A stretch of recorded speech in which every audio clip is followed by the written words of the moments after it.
In order to be the man, you got to beat the man. But how worried should all of us be about John Cena actually being able to be the man?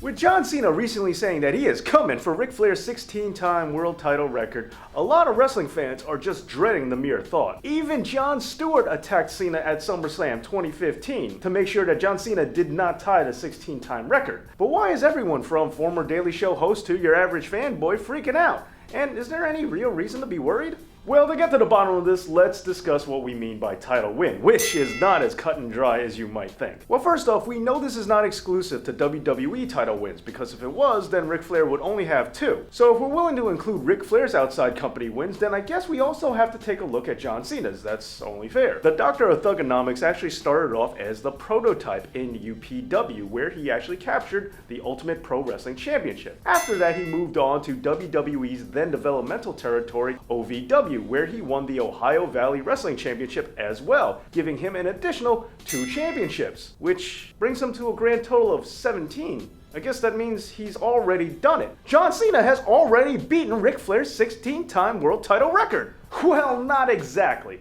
Ric Flair has wrestled for companies outside of the WWF, but he's also wrestled for companies outside of the WCW. So we should probably take all of these titles into account too. After all, many of the 16 titles in his record are actually NWA titles. However, the 16 doesn't encompass all of the titles he won in the NWA. Now, to be clear, back in the day, wrestling was divided up into territories. What would eventually become the WWF, WCW, ECW, TNA, and other companies all started out as promotions under the blanket of the National Wrestling Alliance. Ric Flair actually grew his legend in the NWA's Mid-Atlantic territory, where he won the title 3 times. That hat trick is actually not reflected in the 16-time world title record at all. Also not included in the record is his one-time win for the St. Louis Wrestling Club, when he won the St. Louis Wrestling Club's NWA Missouri Heavyweight Championship.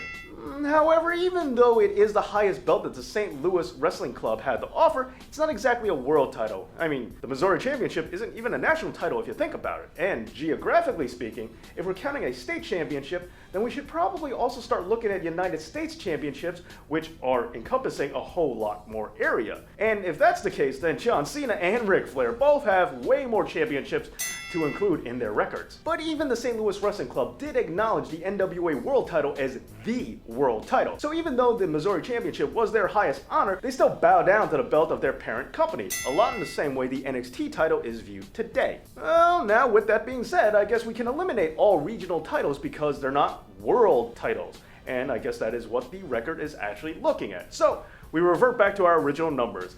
Flair with 16, Cena with 15. But as I'm sure you guessed, it's just not that simple. Because Nate has actually won the NWA World Title 9 times, the WCW World Title 7 times, the WWF World Title twice, and the Big Gold Belt an additional 2 times that aren't counted in the record. Not to mention a couple other times that don't seem to count for some reason. Well, how is that possible? Well, the history of WCW actually deserves a video all unto itself, so I'm going to try to quickly go over the lineage of WCW's top title without going too far into the company's backstory. Okay, so here it goes. Originally, the Big Gold Belt was the NWA World Title, and then became the NWA/WCW title when WCW first began in 1991. This happened when Flair defeated Sting to become the very first WCW champion of all time. This title win, however, is not included in the 16. Later that same year, then President Jim Herd started causing problems for Ric Flair, who was still the champ. Herd removed Flair's booking power, demanded that he change his gimmick, and also significantly lowered his role in the company in favor of younger talents. Flair was unhappy and refused to go along with this, which led to Herd actually firing Flair and stripping him of the title. Now at this time, it was customary for a champion to leave a deposit for holding onto a belt that would actually be returned to him as soon as his run was over. So after he was stripped of the title, Flair actually asked for his deposit back, and was denied. As a result, Flair saw no need to actually return the physical title belt back to WCW, even when he debuted for the WWF. And he made his debut on WWF Primetime Wrestling, holding the Big Gold Belt and declaring himself as the real world champion. Eventually, a settlement was reached, and Flair did return the belt back to WCW, although he has maintained that he still has not received any of his deposit back. Now, by the time this happened, there was already a new WCW World Championship belt. So the big gold belt simply became the NWA Championship. So now, officially, the NWA World Championship and the WCW World Championship were two separate belts. And after his return to WCW, Ric Flair actually won the NWA Championship yet again off of Barry Windham in June of 1993. This win does count as one of the 16. WCW then declared independence off of the NWA just 2 months later, with Flair still holding the strap. Now, the moniker of NWA World Heavyweight Champion actually reverted back to the National Wrestling Alliance. The physical belt, on the other hand, that remained the property of WCW around the waist of Ric Flair. And that won't be the last time that the honor of NWA World Champion would be disavowed. Now, since they couldn't call him the NWA World Champion anymore, they had to come up with something else to call him. So they simply started referring to him as the WCW International Champion.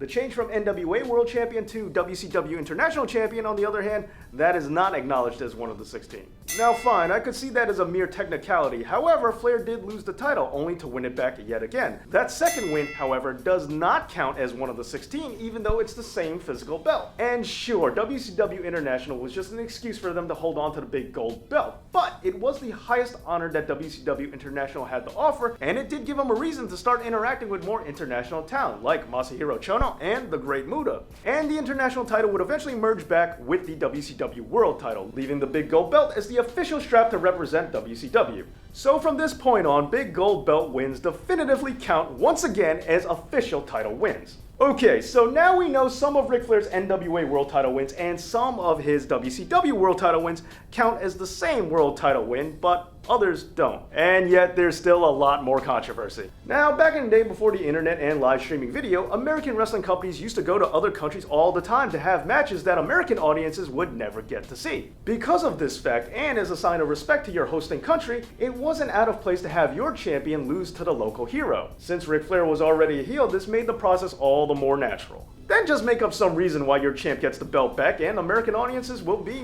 none the wiser. Now, the first time this happened is when Jack Venillo actually beat Ric Flair for the title on August 29th, 1982 in the Dominican Republic. Jack was actually stripped of the title because he refused to defend the belt outside of his home country, and Flair was awarded the title right back.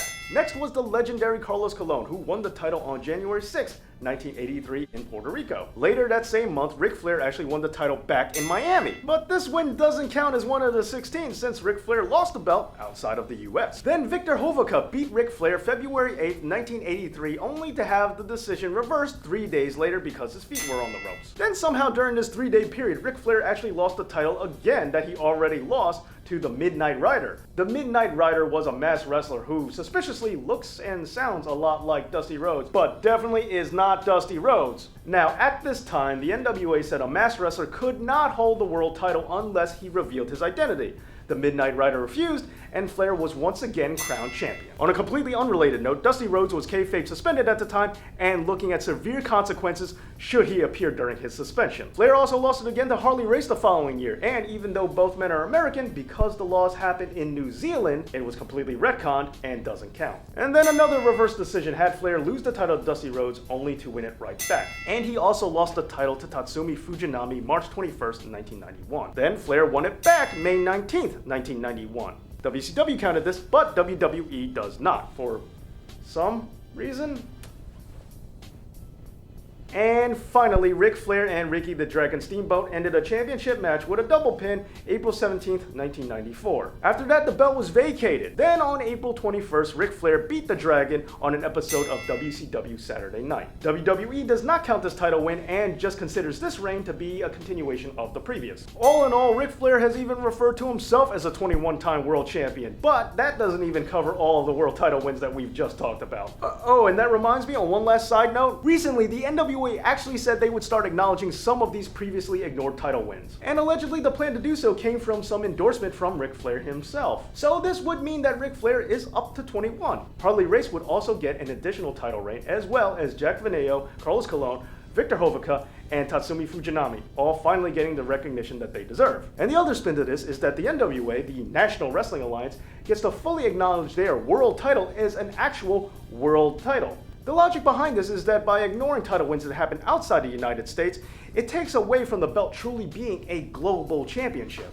And coincidentally, the dirtiest player in the game does get something out of this too. Wow, the WWE's Millennium franchise does get a few more titles to chase in the process. But what do you guys think? Do you like Flair at 16? Do you want him at 21? Or do you want him at even higher than that? And on top of that, do world title wins even matter? And do you not care how many Flair has? It's still ridiculous that John Cena has 15 in the first place.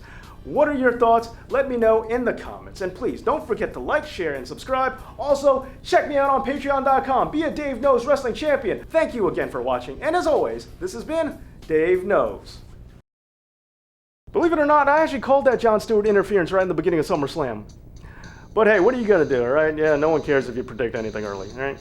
Doesn't matter. Anyway.